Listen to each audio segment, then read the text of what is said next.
na kala na ebaka peshanga zara na meta na ndeko na biso meta te Léa Ndaya. Oui, c'était sa mère. Bangona Léa Ndaya. À l'époque maman Léa succès folle. Akaboli peshanga na Léa Ndaya.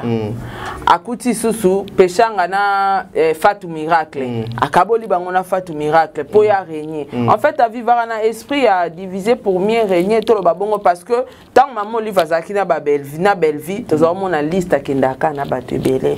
Azaki ko entouré batunir so ba comédien nyo so embrasser bango mais lelo to moni maman livre penza a kati o baloba mna zo kata tout le bapé que azokota pour diviser maman livre na bandero mususu po yazwe sika pa maman livre yende ka nde basungaka ba edaka ni makamba théâtre o banda e bandi banda sila ya na monda ya YouTube ya réseaux sociaux ba insulte et comment makasi bata théâtre bazala sous na valeur te na ebité analyse dinoko sala ningo mona batu à chaque fois on a sala remarque mon ressort si la nga bimsa filme ba créera faut pas créer ba ko créer le moment que ba bengani tel ba sali tel ba créer la ka visibilité oh ya zara nangote soit yemo a sepelara ba finga to zo rendre ba compte na ba artiste nyoso ba fingela ke bango. Faisons un effort ya kolongo la mama sila na application YouTube. Bolongola yé na application YouTube, cherchons même le moyen moko boyeke mama si la côté Netflix wana na Netflix wana azala lokola mutu oyo batu nyonso balinga kolakisa biso ke au Congo la seule personne qui doit être il faut qu'elle soit respectée zaka mama si la na monde théâtral bobolobi non mama si la to côté na Netflix wana ki a fongoli porte ba comédien mususu ba bandio kota ça sera quelque chose de bien Sarah ba maman bazo bomanaka pona ba miette au YouTube appelle ça miette ça représente rien au lieu de travailler fort aujourd'hui SB ezali moteur ya production Bellevue eza industrie ya cinéma maman nangai dinana la douce azoko produire tu sais ce qui unité moko boye et ezakati na ba mama wana misat et ko influencer ba bobo et ko influencer ba adai lunga et ko influencer ba mibali wana nyonso ya koya tout autour na bango ba ça la force pour faire avancer les choses mais sinon ça c'est la honte. La personnalité d'une personne est définie par les insultes et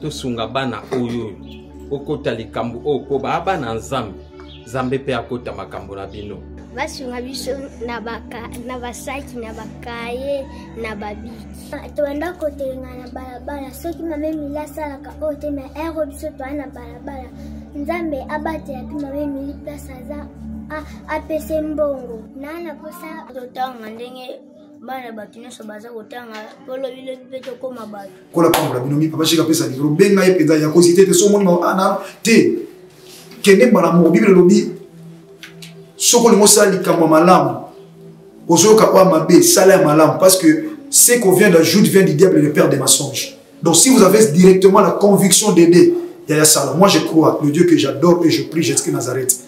Téléphone à papa oyo nanzela na yo e sonner pe arobenga ngato pambola nzambe. Donc ce qui va dans nzamba pesi biso lobaki ete to bokola bango lolenge to bokola ya biso ndako. Alors ceux qui ont préparé rentrée scolaire ya mona na kozonga na basket asika na uniforme asika. Pourquoi pas penser aussi na bana oyo nzamba pesi biso nzamba pambola bina balobi oyo yoza ko semer oko moissonner yango un jour. Tozomi na avenue Kinzola numéro 49, quartier Régie des Eaux, commune de Kitsenso, référence 3e Dodan. Pour tout contact, bengabiso na ba numéro Oyo. Vous êtes sur Top Media TV. Nalo Bakaboye, après Lucifer, eza ba Congolais. Koka mwa monde théâtre et komi pipa iwapi ba komi ko lukaliwa ya bande ko mususu. Ba komi ko sanjo la pe batu mususu. Kolala kolamuka tokomona mafinga eza bato baza kofingama na kombo ya Sila. Po Sila aza nani na théâtre, po Sila azo représenter nani na Congo, po Sila aza nani na sa moi oyo pour que bato nyonso bafingama mpona ko glorifier Sila. Makambo elekanaka na kinga kati ekomaka na minoko ya bambwa ya Sila ndenge nini. Nani amemaka mino mboko zwa kiti vanda, parce qu'on va analyser. Jamais makambo eko utaka na kinga kati eza makambo esolola maki na kati ya bureau ebimaka na réseaux sociaux. C'est eza parmi bango eza na muto akomiselaka batu makambo na réseaux sociaux. Mino mboko zina mpe kiti ovandi. Yo moko pe Sila zwana mpe kiti vanda. Communauté ya ba insensé, ba abakouk, bozo bakiti bo vanda, famille bota bozo esika bo vanda. Tomeka ko analyser nanu na papa t'a dit. Maman Top a komi ko finga ma matin midi soir. Est-ce que Maman Top a adversaire ya Sila? Maman Top na Sila baza baninga. Baza bata âge moko baza génération moko. Différence c'est ça, Maman Top a munene, Maman Top a balaki, Maman Top a boti bana. C'est ça la différence. Si la sora boti na nute la cité que si la ta mwana mkia mukolo akala makasi. Asa ya kutu mama ni mama za ya mamo livre lembe Kabila. Asa mwana mukete Babilora mike alata wana te kiti sarambula na ye. Asa mukolo makasi. Amuninga na bisote. Eloko ni nezo sala ke batu nyonso bafinga na internet pona adorer Sila. Sila nzela ngoya yo ya poto okomi kolukela ngo na modèle aboy. Nzela ngoya ya poto po yo lelela mama lora mwana muke mama memanga pe poto mama memanga pe poto. Poto ango faut se victimiser boye pona kofingisa bandeko mususu. Na yambi lelo papa tadingala pa ye paza victime ya mafinga. Est-ce que t'as dit à finga rabat? Est-ce que t'as dit à clash rabat? Topé ba analyse ya zo sala ndeza ko piquer bato. Mokili mobimba ba ofinga makapo na mutu moko. Mutu wana za nzambe te. E bongo lelo mutu wana soki nzamba zwi molimo na ye. Bokukumisa nani? Bonjour Tadingala. Bonjour Tata Sabana Nanga, Saratola.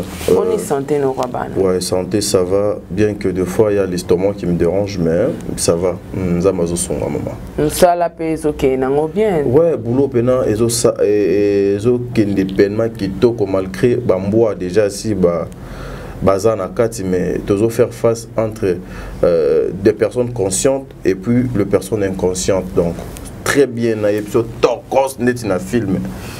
Ça là fallait ça ne niboué. T'as dit pour le problème ça boué. Et ça boué.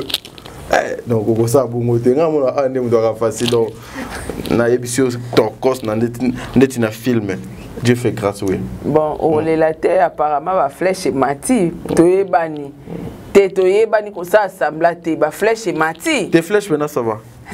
Flèche peneza ko mata. Mais t'as dit dès la mona on dit aux amabo makasi ozo banga ko ba flèche mati po no banga bato ba osengo mbongo. Tes flèches peneza ko mata. T'as dit. Wana ngo betaka ndika lo baka ke wa do betaka. Non ndika ezate non ndika. Tes ba flèche peneza likolo. Ça va pnda hein. Et ça va. Mais la moi peut santé ça va. Ouais, santé Dieu fait grâce en tout cas ben on est là. Hein. On fait avec malgré tout ce qui nous entoure, mais nous sommes là. Babolat, toujours vivre quand on a payé Jésus-Christ. Après sa santé quoi.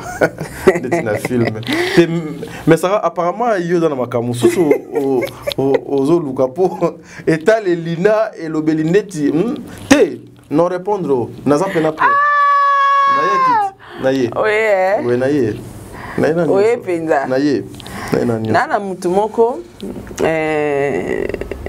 azap nana besoin sola na yo asola ide ananga par rapport à ba contrat de travail. OK. Asola inanga et asola na pe en particulier na pesa ki numéro na yo. Mais aip singa bi maman Sarah.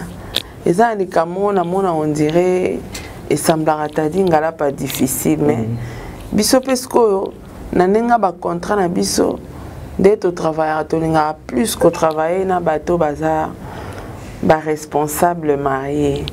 Tout n'est pas papa t'a dit. Maman Zati. Bon, on a osé répondre clairement. En tout cas, déjà, au départ, de Konanga, sur moi, si sur mobile. Déjà, ce qui sera le lobby qui a appelé ce numéro, Nanga et pas moi, si mon boya poto bianine et zalokuta. Parce qu'elle connaît le principe à PSAT. On a déjà côté Kuna.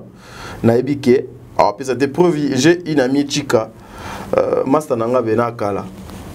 Dernièrement, à Komelinga na Facebook, à Lukinga, mais papa t'a dit, je t'ai cherché, mon ami, ça fait longtemps. Une fois, j'ai appelé Maman Sarah, appelé Sanga, numéro Nayo, Maman Sarah, Aboué Sanga, c'est que je dis, elle est là en France. Je sais que déjà Sarah a appelé sa tête, parce que principe yangwana consigne yangwana soit à quoi que nota la chaîne nae yo mokozwa mais ce qui contraire comme il y a des conditions il faut être responsable il faut avoir une femme en tout cas maman c'est que ngana signé un contrat on a dit t'as dit no yo ba contrat tout t'as dit na bien mbongo penza c'est pas le fait d'avoir une femme qui rend un homme responsable. T'as dit do yo ba contrat nya son avion banda ko raté kaka. Nicolas Célibat. Le contrat est comme à conditionner mutu, il faut avoir une femme ce que l'année contrat na bien ezali na ba contrat ezali kolo nango. Donc voilà, je l'ai toujours dit, je suis responsable et je resterai responsable. Et si c'est un contrat pour le travail, en tout cas, je partant. Mais la femme, t'as la bobotika kolukelangai makambwana. Boya luka sili na muto muto libandi. C'est pas comme ça que les choses se passent. En tout cas, t'as dit ngalapa na lingaki to sala na yo moi analyse oui maman. Omoni makamba théâtre o banda e bandi banda sila ya na monda ya YouTube ya réseaux sociaux ba insulte et comment makasi bata théâtre bazala sous na valeur te na ebité analyse dinoko sala ningo mona batou. À chaque fois qu'on a sala remarque mon ressort si la nga bimsa filme ba créera. Faut pas créer. Ba ko créer le moment que ba bengani tel, ba sali tel, ba créer la visibilité oh ya zara na ngote soit yé mo a sepelara ba finga to zo rendre ba compte na ba artiste nyonso ba fingela ke bango. Merci beaucoup, Maman Sarah. On a encore répondre peut-être na dévolé si tout va bien. Déjà au départ dire depuis la présence de Maman Sila sur les réseaux sociaux, na application YouTube, et tia confusion, et tia écoute ici anti-valeur rebellé na secteur et théâtre, et vous avez parfaitement raison. Parce que vous savez, aujourd'hui Sarah, lorsque toi tu n'es pas sûr de toi-même, lorsque tu n'es pas sûr de ton travail, okoluka moyen o que no simba kiss, okoluka moyen o luka ba appui o et ko banda ko sala ete musala na yo e banda ko vivre e banda ko bima visible sur la place publique. Maman Sila au départ yemoko a témoigné na émission ya confrère na biso Vincent Tulise. Atika kana déjà théâtre. Aboya kana YouTube. Non kota YouTube te ba forcer ya o forcer aya na YouTube. Déjà au départ quelque chose au yo katina yo ezala kité. Mais les gens ba forcer yo ya ko forcer. O koki ko sala yango ceux qui yo modon communique non ah c'est mon travail de fona sala yango. Mais ceux qui au sali yango pona ko prouver batu ke non ngana ye na sali pona luka moyen na s'imposer au créer mokili au kutanaka na ba makambo nyonso. Même ce que nous apprenons to yebite soza ya solo bien eza ya lokuta, mais nous apprenons même cette chaîne Azalaka Azalaka directrice générale ya chaîne wanate Azali c'est plutôt Azalaka partenaire ya chaîne wana oyo bakabulaka pourcentage. Je ne sais pas ce qu'ils a solo ou eza lokuta ezali ba rumeur oyo donc les kaka. Déjà ezali départ déjà donc ezamabe.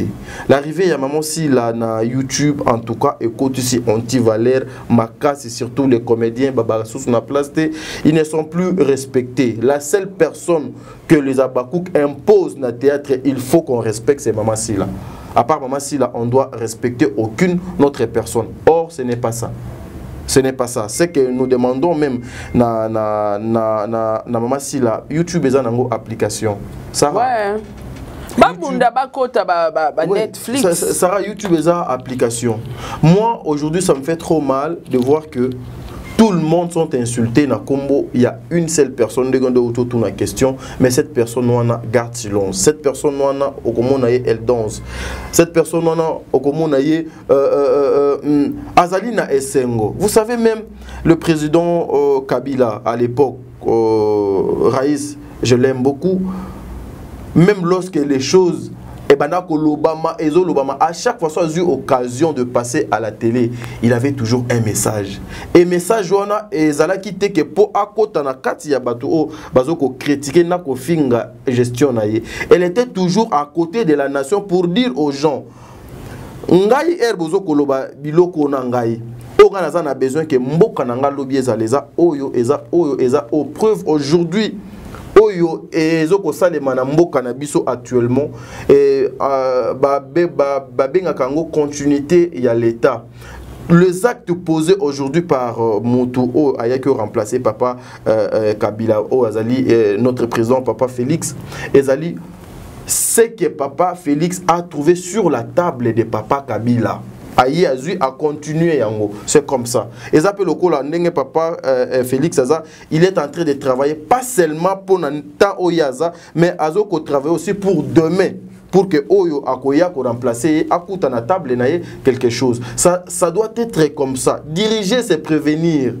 Diriger ezali ko ça la provision moko boye pour na lobby. Mais aujourd'hui qui leadership il y a maman si là eza pour na ko ça la provision pour la jeunesse au eza simana été. J'ai l'impression c'est comme si c'est pour détruire une partie à Batou, un bon nombre y a Batou. Au lobby, bapé sa bango dégoût. Ya ko sala musala o donc Sengeli. Mes frères et sœurs, Sarah, baba na ko fingi sa maman Sila, baba na ko finga bat na kombo ya maman Sila. Acceptons comme maman Sila Aza na pouvoir, c'est qu'elle le représente au Congo, Azali na succès, elle a tout ce qu'il faut. Faisons un effort. Ya ko longo la maman Sila na application YouTube.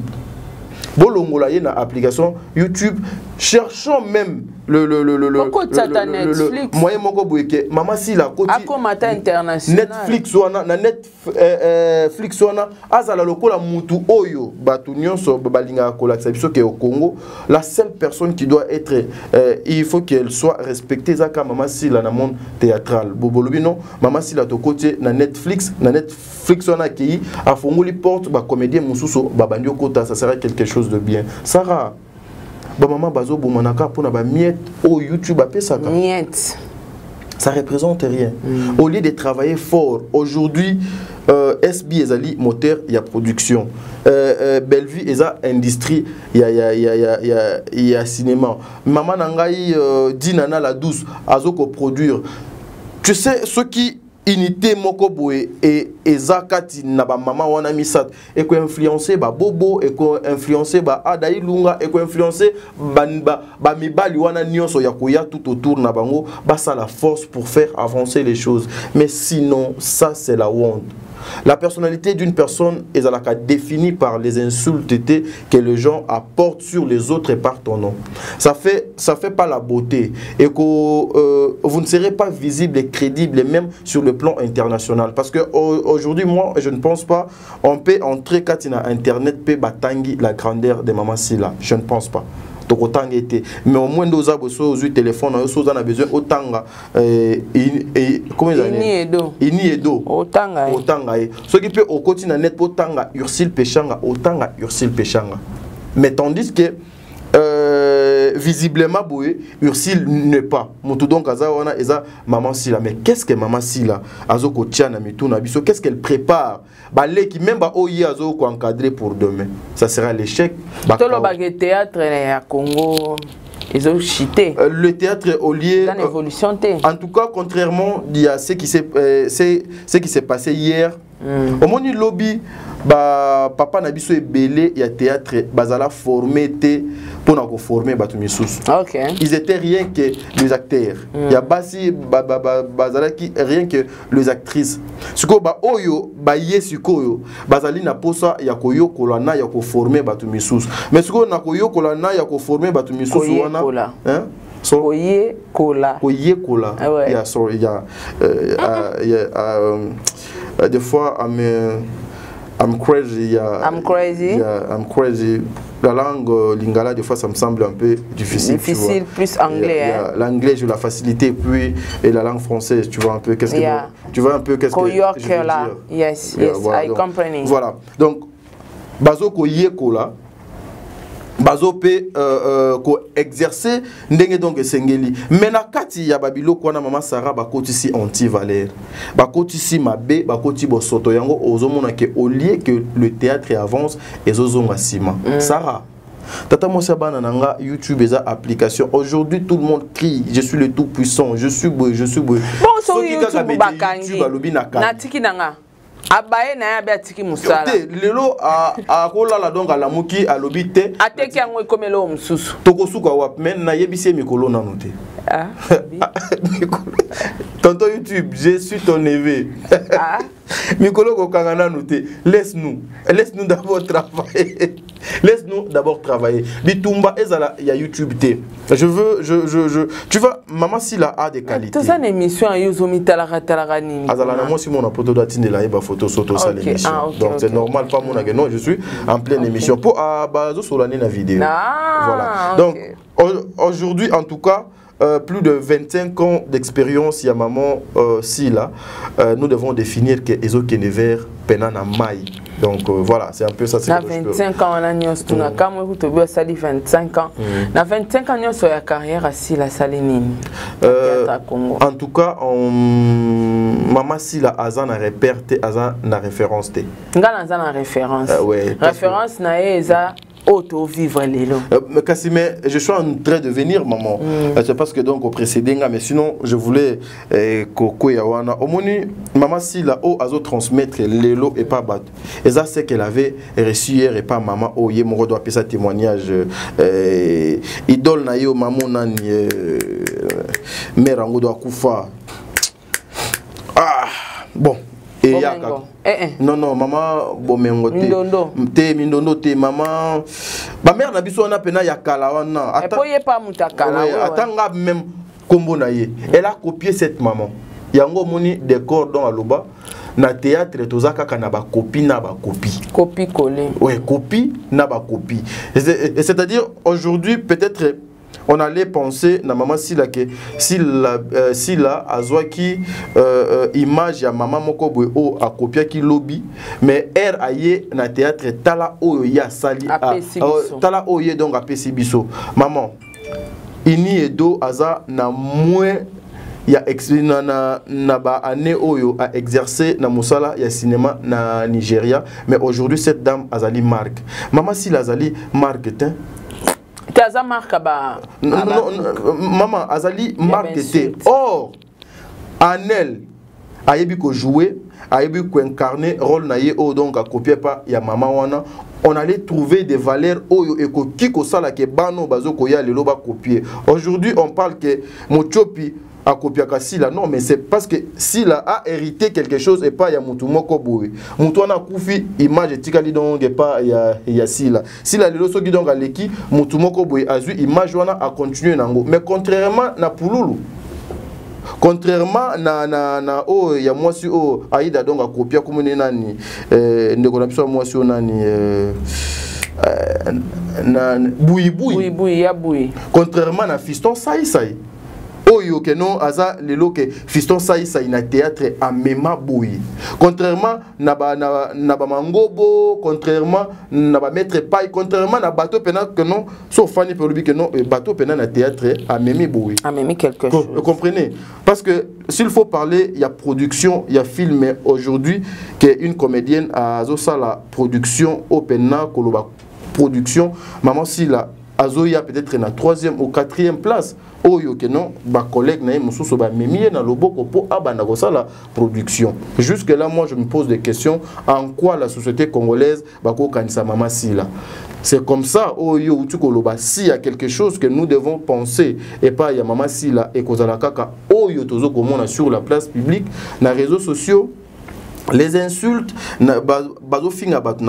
parce que il faut qu'on se le dise et jusque là Natoyoka maman Sila t'est passé à la télé pour insulter une personne mais sauf Toyoka Kaka mais sauf toyoka kaka mama Sila koloba ke ba fan ba jiraka bangote et ces fans wana o ba jiraka bangote qui sont en train d'humilier d'insulter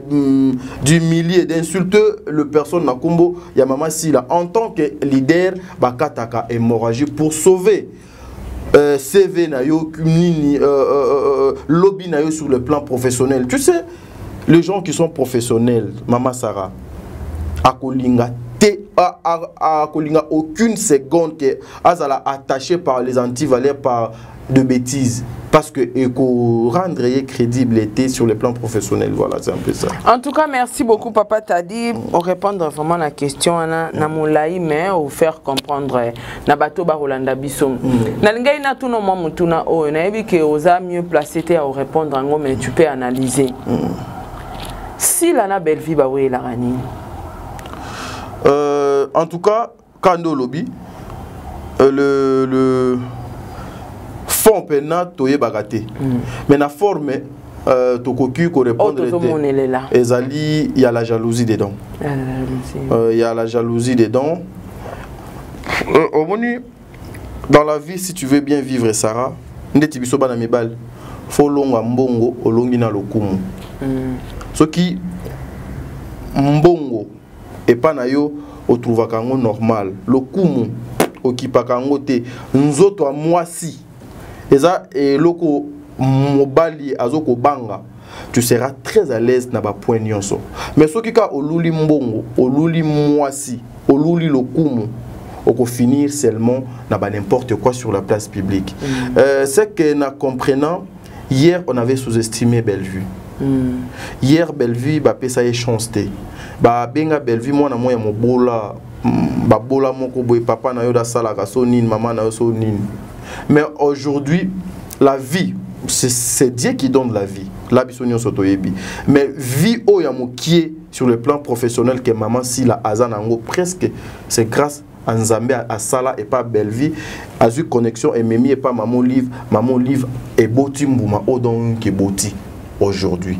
Makamuna bango, en tout cas personnellement, n'a évité. Mais ce que nous voyons, c'est la jalousie pure et nette et simple. Entre les deux, nana maman Moninga et pas maman Olive. Selon ce que nous apprenons, il faut qu'on se le dise, tout voilé, bah fasté. Bellevue était la première à être chez maman Olive. Maman Sila aya après maman Bellevue. Mais ce qu'on koye bah que oyo amemi oyo kuna eza moi passi mais Bisoto yebi que c'est maman Bellevue qui était avant maman Sila et yo yebi bisonio so na place publique tolanda ba émission ndenge ba koma ko finga pe maman Bellevue pour dire que yé mutu do banda ko benga bat yé mutu banda benga bat peut-être aussi yé mutu benga maman Sila pour amema yekuna. Je peux répondre comme ça.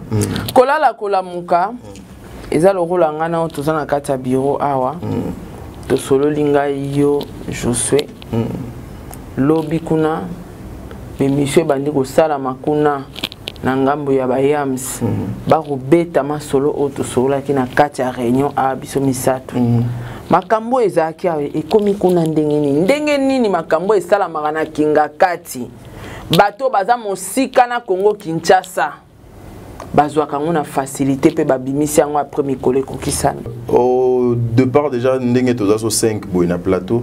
Ce qui c'est qu'on a parlé ici et Bimi Libanda, c'est que Moko na bisonde accueilli Koyeb Sabatouana Libanda et surtout, exemple, il y a Yams. Je suis souvent à côté des Yams pour travailler. Automatiquement, Bogolo Bakete, Ezatadi, Moutabe, les Yams. Yams, les solo, Yango Yams, Lilo, Azoya, Koloba Makambo sur la place publique. Mais tout ça, les aliments, il y a considération, n'a manquement de respect et pas Maman Olive. N'a manquement de respect, n'a bureau, Nyonso, y a Maman Olive. Tassara. N'a yébité, hein? Pour ceux qui te lobby et comment flatter Maman Olive pour kende Kingakati. Je ne sais pas comment les gens bakana facilité moko boy afani pena azotanga kombo ya Maman Olive na bêtise mon boy. Sarah, celle qui a été 18 ans. 18 ans. Donc plus de 10 ans première dame ya Congo. Mboka oyo eza lokola comment dirais-je? Eza lokola continent. Mais facilement, tout le monde des fois aussi, donc on a les gens sans niveau. les gens qui ne sont pas cultivés, les gens qui n'ont même pas le niveau de Maman Olive, mais à Kofana a facilité, c'est parce que peut-être elle a été informée ou bien ramener Babiloko à 8 ans, il y a traité, elle passe à la télé pour parler na combo, il y a Maman Olive na nenga mabe. Elle n'est pas Dieu. Elle n'est pas Dieu. Mais Sarah, les gens sont Zambé à élever à un niveau mobile. Il faut accepter, supporter son élévation pour que dans la place de Sengeli. Ce genre de choses, ça prouve suffisamment. Les abakouk makambo baya ka koloba sur la place publique, ezana mutu oyo azwaka makambo wana amemeli bango baye na télévision ba exposer. Tu es sans ignorer Maman Sarah. Avant ba maman na biso ba kine Dubai awa. Toyoka ngona munoko ya les abakouk. Babwa kisi Belleville kokinete yo toyebsa ki yo tokola kisayo patati patata. Et à la fin de la journée, tout le monde a pu battre au Bakena Dubaï. Apparemment, si la bandela n'y a pas de kakapanzara bateau parce que na kala na ebaka peshanga zara na meta na ndeko na biso meta Léandaya. Oui, c'était sa mère. À l'époque, maman Léa succès folle. Akaboli peshanga na Léandaya. Akuti susu peshanga na Fatou Miracle. Akaboli bangona Fatou Miracle pour y régner. En fait, à vivre un esprit à diviser pour mieux régner tout le babongo parce que tant Maman Olive azaki na Belleville, tous on a liste kendaka na batu belé. Azaki entouré batu nyonso ba comédien nyonso azo embrasser ba omedelo to moni Maman Olive penza a kati o baloba mna zo kata. To lo ba peke azo kota pour diviser Maman Olive na bandero mususu po yazo esika pa Maman Olive yende ka nde ba sungara ba edaka. Sarah, je veux te répondre. Je disais, maman Léanda à l'époque, Kazaki n'a succès fou na des impossible. Eza la fille mon côté, il y a Simba, à ça la succès. Loko Léa. Loko la Léa, Azate. Azate ti le lopé à côté à la cause à la té. Léa. Azalakana marque il y a Yemoko qui l'est à copiater. Donc tu sens que non, lorsqu'elle est sur la scène, vous sentez que Moutou Azali. Omoni, je vais te dire un truc, Sarah. Nous autres, ceux qui y a koti. Okobano kama mukusa moko boye. Moi mukusa na e banotinda yo obano krate. Ozo kwanza malembe, yozo kwanza wana et pas lianzi.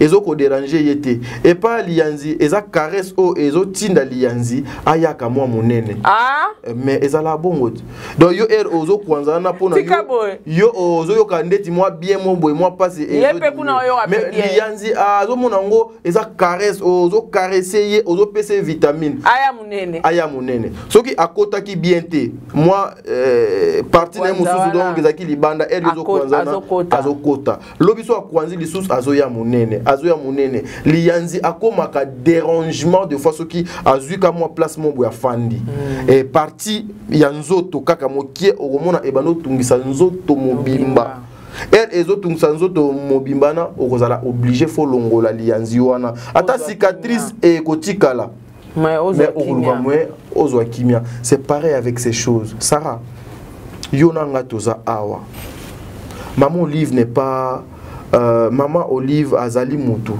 Azali Niamate. Maman Olive, c'est une personne, Azali n'a pas conseillé, Azali n'a intelligence, Azali n'a connaissance. Et Maman Olive, n'oubliez pas que Azaki moi aussi y'a mon conseil mboka oyo. Donc Maman Olive, Azali n'a pas potentiel, tout ce qui se passe, ayebinae. Mais il y a un jour, oyo eko koma mukilipe eko lobakeno o. Mais ndenge nini ba yini mutu wana koleka batu nyonso. L'exemple où tout le monde en parle. Banzela nyonso maman na biso sila lekaka. Soit division na il faut problème ezala. Il faut ye atikala. Il faut batu misusu bakende. Non, talato zala kana esengo to kenda ko lia biso nyonso. Chaque moto azozo ata yozu ko lekanga. Mais accepte que non, to kei yozu ko lekanga, mais nga na zu quand même parce que mbongo wana ezaka ya Maman Olivier moko. Babia futaka ya Maman Olivier moko. Nyonso, c'est sa volonté à sala na moto ye donc alingi. Soki okomo bota jalousie et komo bota motema mabe yango ozo komona ke pembe niona boko sima na bakisi, baba domination, tout ce qui se passe Sarah. Il y a toujours soukanango. Il y a un temps juste quand des ezo keneboy après un temps tout le monde ke makamoni nyonso ici là.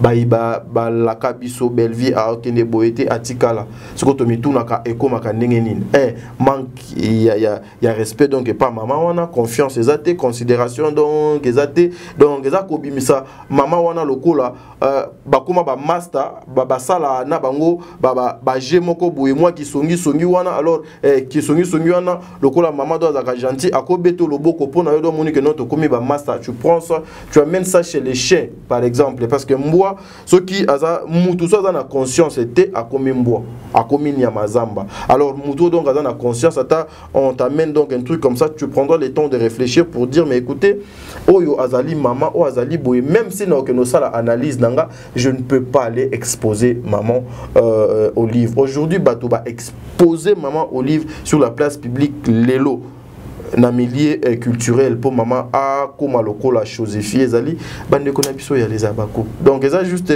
maman si la va essayer un peu de réfléchir un peu na marche naie to éviter si c'est un esprit ou bien batouana nde ba evitaka ou bien ba kimaka ou bien ba monaka donc loko mobu mais elle va essayer un peu ya ko sala moi examen de conscience so tali ba mère ami nyonso ya maman Sila aujourd'hui bazala na été ba mère ami nyonso ya maman Sila peut-être ba numéro koto illégal société aujourd'hui comment une chroniqueuse de qu'on a biso concert na biso moi sinde motoda comment moi plus proche naie.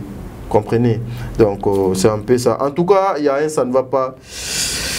Dans le milieu, il faut bien comprendre les choses. Yo t'as dit ngalapa. Yo pokoti na liste ya ba victime ya silo komi sujet ya mafinga. Na ebité ozaka na problème na sila. Ba analyse na yo déranger. Est-ce que tumbola ki sila olobaki na ba bakouk lelo ba ko finga yo qui mobali na onyoso baza ko rendre ngo 0 maele nyonso oyo zaka nango baza ko rendre ngo 0 justement parce que il faut ba honorer kombo ya sila na ebite ba insulte nyonso o ba abakouk baza ko finga yo okoloba na bango nini et puis analyse nini oko sala na mafinga wana ezo ya vers yo eza but nango eza nini osala yi bango nini. Voilà, maman. Déjà, objectif, il y a une chose, c'est ça. T'as dit combien extraterrestre déjà, l'objectif, il y a les bosso majeurs, et ça qu'on déstabiliser bisso, et ça qu'on démoraliser bisso. Et de deux aussi, même la Bible nous dit, il faut topper ça au bisso tozui. Si vous avez reçu le Seigneur gratuitement, vous devez aussi couper ça bae oyo ba pe menabino pe nzambe wana kolaksa bango gratuitement. Bazo prouver suffisamment combien bazali nakata brousse oyo bango bazali bamboa. Moi, je n'ai aucun problème nalobaka nazalaka na problème atana motu moko te na vinanga. Maman Sila, je n'ai pas de problème avec elle. Maman dit nana, maman Ursule, tout nazalaka na problème na bangote. Et je n'ai aucune vidéo où je suis passé pour insulter maman Sila, ni pour n'encontrer na vie à maman Christine. Jamais, et je le ferai jamais en aucun jour. Parce que le lot nazalaka na yo maman Sarah, vous êtes une mère. Je défends ma vraie valeur ya basi. Na fingi moi si, et c'est mon yo et pas nanga donc ezani. Non, je ne le fais jamais et je ne peux jamais. Ce qui fait tout ça, Ezali, Sarah Oyebi, Mabé, hein, ce qui est côté, na bavi abat, na mito abat, pour na kolongo la Mabé, on a ezaka facilité. Les diables combattent justement et loko oyo et simami et panzambe. Et dans la vie, ceux qui combattent, ceux qui osent combattre, c'est-à-dire toi tu n'as pas Dieu. C'est-à-dire osali nangambu ya satana. Les diables combattent oh ya ebi que non. Muto soto tiketa mulaika kapembeni ya Sarah. Même yo o yebi combien de bitumba oh donc la gabiso. Donc yo yebi combien de prières à batuka baluka komona que non Sarah ozalado par terre donc avec ta dit. Je l'ai dit une fois. Namoko yaba émission nanga et puis non tikala kolobango ti jusqu'à ce que moi je serai enterré. Sarah, moi j'ai une histoire hein. Maman, je viens de passer 11 mois de souffrance au yoga que non Sarah, j'étais par terre. Na même na préavis en dapti lelo na bomba. préavis wana nanda kunanga. Je passer des moments trop difficiles et ngana lobaka pendant ces temps où j'avais des difficultés, bonheur nanga nzambe alekisango à travers Sarah. Nalobango na ba émission nanga. Et même si aujourd'hui ndeni je peux jamais être ingrat. Il y a certaines choses que les gens pensent de Sarah de loin, mais so yeboé ezali makambu oh peut-être bato lobakate à votre absence. Mais les gens cherchent Mutuana fo atika la kaka ye moko. C'est yango ozomonan ezala yo ezala belle vie boza eloko moko. OK. Il faut que batu nyonso oyo bazo ko apporter un plus na vie professionnelle ya belle vie. Il faut bazalate. Yango moni ba finga pona olemba. Nyonso na donc ezake non. Ndenge za bo etadio na photo simba eto finga do soto finge mingi autika belle vie. Mais comment bino ndenge boza boye? Comment bino ndenge boza boye? Pour que Bobo Bozwa et Lokomobo, vous devez utiliser des moyens prohibés par la Bible et par l'État congolais. Bozali Batouté, vous êtes comparé aux chiens, Bambois. Les chiens, les abakouk, les chiens. Comprenez? Et les chiots. Comprenez? Or, il y a babasi. Zé. Ah, c'est quoi tout ça la nine?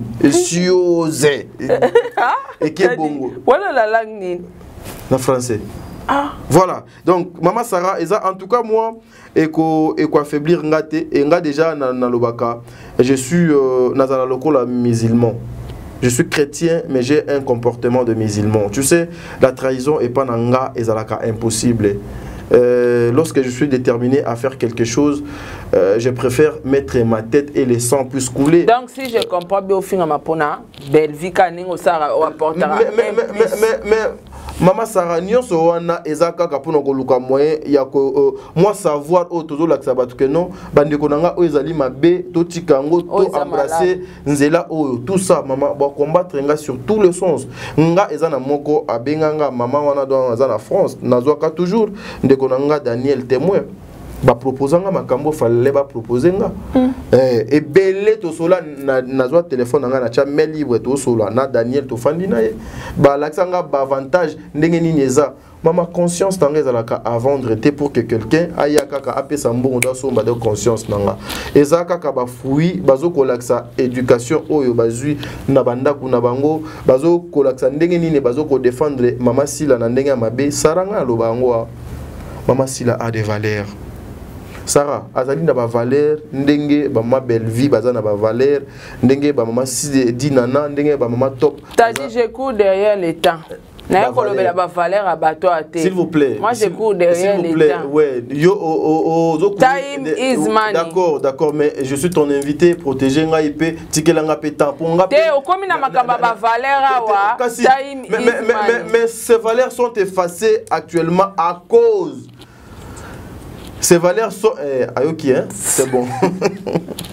Ces valeurs, aujourd'hui, elles sont bafouées à cause des anti-valeurs au bazo entouré. En tout cas, si quelqu'un pense que, en m'insultant, quelqu'un qui m'a dit, yo, ta garçon a tamboula makolo, mouto makolo, garçon ya moto, nakoyepsa bande ko ebele, moi j'aime la souffrance dans ma vie, Sarah. Ouais, j'aime la souffrance. Mais belé pe ba fingo wana bana mibali te. Mon bali pe alora tadi bo. Non, ils ont bazana façon na bango. Tu sais aujourd'hui même ba mafuta mususu et matakabasi. Eza que non na gauche simbité na droite simbité. Na eloko nzambe apesa. Ezo simbate. Ça Sarah c'est qui asimbi boy simbi ta simbi opena nzambe apesi il faut donc consommer na ndenge do sengeli mais ezo la consommer mais ezo ko chômer eloko ekoki ko chômer te na propre volonté na yete mais émission aussi la biété non mais écoutez Sarah oh yebi na propre ils ont chômé na propre volonté na volonté à cause ya ba anti-valeur o yazana ngo batu ba komi ko kima parce que aujourd'hui aucun homme akoki kondima afanda na mwana mwasi lokola o donga no finga nga na biloko na nga ya nzoto wana ouais bon ça extraterrestre wana je ne sais pas et puis excusez-moi webi mbala liboso na zwa temps na batindeli nga lien mais j'ai regardé cette personne, elle est comparable à un serpent. Moni, excusez-moi, mais je n'ai pas vu la forme d'une femme. Moi, maman, vous pouvez m'insulter de l'éloti Nzambe Akoya, mais du fait que vous êtes une femme, moi je défends les femmes, je ne viendrai jamais mettre ma chaise ici pour vous répondre pour la fille Ngabino. Mais non, ben Ngabino plutôt, le chien. Parce que vous avez un comportement yabamboa. Bozo quoi agir par instinct au lieu de agir na conscience nabino. Et so comme sabino bilo côté lobi bokoza la ba mama bana lelope bozo koluka baba labino. Mais chose grave. Batou yabambongo mais jusqu'au jour d'aujourd'hui ba misuzu bana ba 40 ans mais ils sont encore chez ses parents. Moi je vous informe. Moi j'étais patron d'une chaîne avant Bellevie, avant Silla, avant le les anti-valeurs bazo entouré bino. Quand j'ai commencé à quitter Yakolongwa Afrique, ils étaient encore bazo lukandenge nini ngana mobali fona comme moisi ngana zana moisi ndeni ndona comme mobali. Le bon Dieu m'a fait cette grâce na salango na effort personnel avec l'aide de Dieu. Je pas le temps massa basa la oignon so bazanango besoin, mais moi je resterai pour défendre ma vraie valeur et ko déstabiliser ngaité. Moi je préfère bien que le sang puisse couler makila na ngai tangi je pars so moi liwa sara na yepsa commettre fois même air babenga biso yo zela tokola kisayo tokosalo boye. Je n'ai pas peur de la mort et si longtemps que je sais je suis préparé.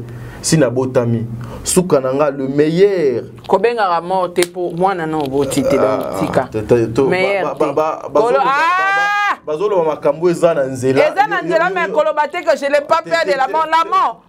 Otiki ne otiki lingani. To beta makambo. Te kasi yo otiki lingani. Ça viendra donc avec le temps. Oh. Tu sais ko somo ya liwa ezalaka sono kufite saka soki so kufi somo wana ezali sosote etikali muto do abomi yo ne muto atikali na mukumba parce que cette personne finira toujours par ya kolanda yo. Mais restons professionnels, ba vie privée oyo ezanango na tina te bande konanga. Moi en aucun jour je viendrai pour insulter une femme. Atabino ba yebozo finganga bo multiplier les efforts. En tout cas, bo luka ba injure mosusu.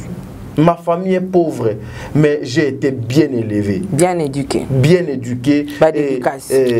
Hein? Pas dédicace. Je salue tous les Congolais. En tout cas, je vous aime beaucoup. Que le bon Dieu vous bénisse. Ça va vraiment nous aider. L'obitozoa, génération Mokobo Yamalamu. Vous savez, aujourd'hui, Ezanabatu, Bakumola qui la Congo, Mboko Congo et Kobongate. À cause, il y a le comportement ya mabe peut-être les batumoko tozota la bango tozoko mona été bazoko incarner mabe oyo ekolona ma pomboko lobi e bonga te. Mais moi je suis un chrétien, j'ai l'habitude de le dire qu'un jour le Congo ekobonga, les anti-valeurs c'est ici là. Et puis ma Sarah pendant si ça bazo pesa batu mitu makasi mususu za baye oyo bazana bambongo o bazoko soutenir les anti-valeurs et continuer kokeli boso. Mais Dieu est juste. Sarah, même nga t'a dit, j'aimerais prendre l'exemple de Yanga frère Nayo. Na mwanda kunanga wana. Oh nabenga ngo kinga kati lokole papa na biso Kabila. Sarah, aujourd'hui si le bon Dieu a lobby, oh ya tie kati na ya motu ya soki a retiré yango kak. Même mwanda kwana eza nango de l'autre côté. Frère eza na UB ya kuna eza nango de l'autre côté Sarah. Alors nous devons préparer notre intérieur. Ce n'est pas l'extérieur qui compte. Si vous voulez faire les choses pour impressionner Josué, pour Josué, dans mon ageno, ah, maman Sarah Sali. Mais Katina yo eza bongote Sarah osa musala punda. Babengango courte joie. Courte joie. Merci beaucoup Tadingala papa pour la courte joie. Merci na bande konyo stu bolandi biso. Tokuta na bino l'émission Ezolanda. Restez branchés.